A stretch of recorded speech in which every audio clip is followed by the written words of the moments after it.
Mapalad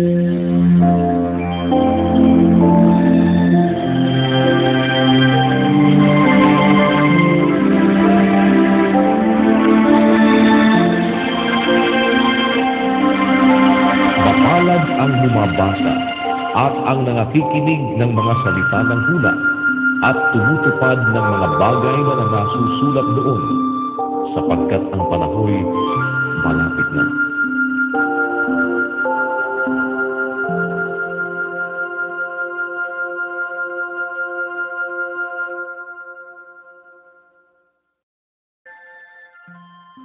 Kapitulo 13. Nang araw na yaon ay lumabas si Jesus sa bahay at naupo sa tabi ng dagat. At nakisama sa kanya ang lubhang maraming tao. Ano pat lumulan siya sa isang daong at naupo, at ang buong karabihan ay nangakatayo sa baybayin. At pinagsalitaan niya sila ng maraming mga bagay sa mga talinhaga na sinasabi, narito, ang manghahasik ay yumaon upang maghasik. At sa paghahasik niya ay nangahulog ang ilang binhi sa tabi ng daan. At dumating ang mga ibon at kinain nila. At ang mga iba'y nangahulog sa mga batuhan na dumoy walang sapat na lupa. At pagdakay sumibol sapagkat hindi malalim ang lupa. At pagsikat ng araw ay nangainitan at dahil sa walang ugat ay nangatuyo. At ang mga iba'y nangahulog sa mga dawagan, at nagsilaking ang mga dawag, at ininis ang mga yaon. At ang mga iba'y nangahulog sa mabuting lupa, at nangbunga, ang ilay tig-100, at ang ilay tig-60, at ang ilay tig-30. At ang may mga pakinig ay makinig. At nagsilapit ang mga alagad at sinabi nila sa kanya, bakit mo sila pinagsasalitaan sa mga talinghaga? At sumagot siya at sinabi sa kanila, sa inyo'y ipinagkaloob ang mga kaalam ng mga hiwaga ng kaharian ng langit, datapwat hindi ipinagkaloob sa kanila. Sapagkat sino mang mayroon ay bibigyan, at siya'y magkakaroon ng sagana. Ngunit sino mang wala, pati ng nasa kanya ay aalisin sa kanya.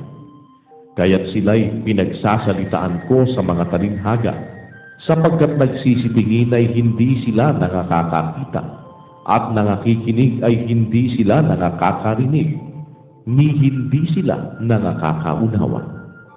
At natutupad sa kanila ang hula ni Isaias na sinasabi, sa pakikinig ay inyong maririnig, at sa anumang paraay hindi ninyo mapag-uunawa.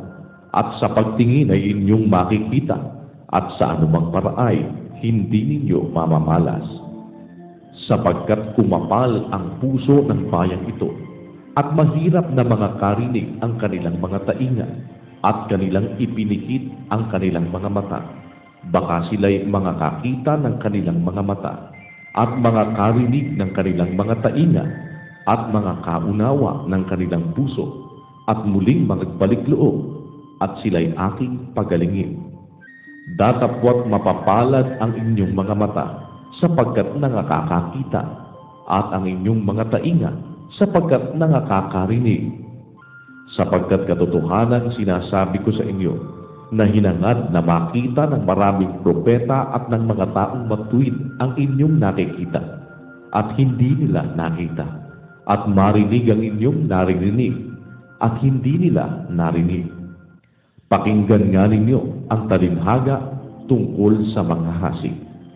Kung ang sino man ay nakikinig ng salita ng kaharian, at ito'y hindi niya napag-uunawa, ay pinaroroonan ng masama, at inaagaw ang nahasik sa kanyang puso.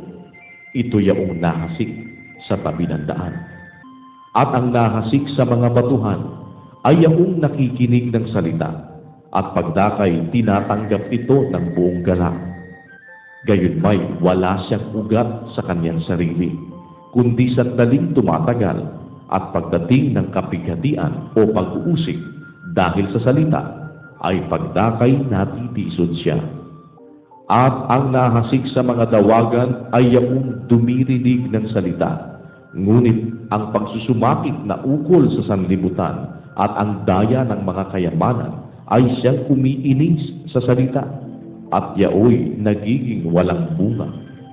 At ang nahasik sa mabuting lupa ay siyang dumirinig at nakauunawa ng salita na siyang katotohanang nagbubunga. Ang ilay tig-100, ang ilay tig-60, at ang ilay tig-30. Sinaysay niya sa kanila ang ibang talinhaga na sinasabi, ang kaharian ng langit ay tulad sa isang taong naghasik ng mabuting binhi sa kanyang bukid. Datapwat, samantalang nangatutulog ang mga tao, ay dumating ang kanyang kaaway at naghasik naman ng mga pangsirang damo sa pagitan ng trigo at umalis.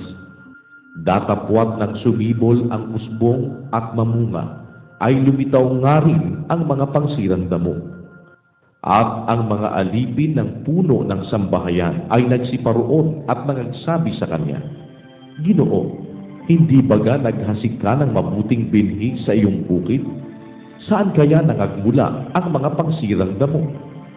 At sinabi niya sa kanila, isang kaaway ang gumawa nito. At sinabi sa kanya ng mga alipin, ibig mo baga na kami nga'y magsiparoon at ang mga yaoy pagtipunin? Datapwat sinabi niya, huwag, baka sa pagtitipon ninyo ng mga pangsirang damo ay inyong mabunot pati ng trigo. Pabayaan ninyong magsitubo kapwa hanggang sa panahon ng pag-aani. At sa panahon ng pag-aani ay sasabihin ko sa mga mang-aani, tipunin muna ninyo ang mga pangsirang damo at inyong pagbibigkisin upang sunugin. Datapwat tipunin ninyo ang trigo sa aking bangan. Sinaysay niya sa kanila ang ibang talinhaga na sinasabi, ang kaharian ng langit ay tulad sa isang butil ng binhi ng mustasa na kinuha ng isang tao at inihasik sa kanyang bukid. Na siya ngang lalong maliit sa lahat ng mga binhi, datapwat ng tumubo ay lalong malaki kaysa mga gulay, at nagiging punong kahoy, anupat nagsisiparoon ang mga ibon sa langit at sumisilong sa kanyang mga sanga. Sinalita niya sa kanila ang ibang talinhaga, ang kaharian ng langit ay tulad sa lebadura na kinuha ng isang babae at itinago sa 3 takal na harina hanggang sa ito'y nalibadurahang lahat. Lahat ng mga bagay na ito'y sinabi ni Jesus sa mga karamihan sa mga talinhaga, at kung hindi sa talinhaga ay hindi niya sila kinakausap, upang matupad ang sinalita sa pamamagitan ng propeta na nagsasabi, bubukhin ko ang aking bibig sa mga talinhaga, sasaysayin ko ang mga natatagong bagay, buhat ng itatag ang sanlibutan. Nang magkagayon ay iniwan niya ang mga karamihan at pumasok sa bahay, at sa kanya'y nagsilapit ang kanyang mga alagad na nagsisipagsabi, ipaliwanag mo sa amin ang talinhaga tungkol sa mga pangsirang damo sa bukid. At siya'y sumagot at nagsabi, ang naghahasik ng mabuting binhi ay ang anak ng tao, at ang bukid ay ang sanlibutan, at ang mabuting binhi ay ito ang mga anak ng kaharian, at ang mga pangsirang damo ay ang mga anak ng masama. At ang kaaway na naghasik ng mga ito ay ang dyablo, at ang pag-aani ay ang katapusan ng sanlibutan, at ang mga ani ay ang mga anghel. Kung paano ang pagtipon sa mga pangsirang damo at pagsunog sa apoy, gayon din ang mangyayari sa katapusan ng sanlibutan. Susuguin ng anak ng tao ang kanyang mga anghel, at kanilang itipunin sa labas ng kanyang kaharian ang lahat ng mga bagay na nakakapagpapatisod at ang nagsisigawa ng katampalasanan.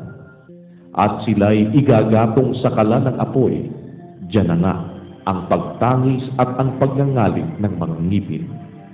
Kung magkagayoy, magliliwanag ang mga matuwid na katulad ng araw sa kaharian ng kanilang Ama. Ang may mga pakinig ay makinig. Tulad ang kaharian ng langit sa natatagong kayamanan sa bukid, na nasumpungan ng isang tao at inilihim, at sa kanyang kagalakay yumaon at ipinagbili ang lahat niyang tinatangkilik at binili ang bukid na yaon. Gayon din naman, ang kaharian ng langit ay katulad ng isang taong nangangalakal na humahanap ng magagandang perlas. At pagkasumpong ng isang mahalagang perlas, ay yumaon siya at ipinagbili ang lahat niyang tinatangkilik at binili yaon. Tulad din naman ang kaharian ng langit sa isang lambat na inihulog sa dagat na nakahuli ng sari-saring isda, na nang mapuno ay hinila nila sa pampang at sila'y nagsiupo at tinipon sa mga sisidlan ang mabubuti, datapwat itinapon ang masasama. Gayon din ang mangyayari sa katapusan ng sanlibutan.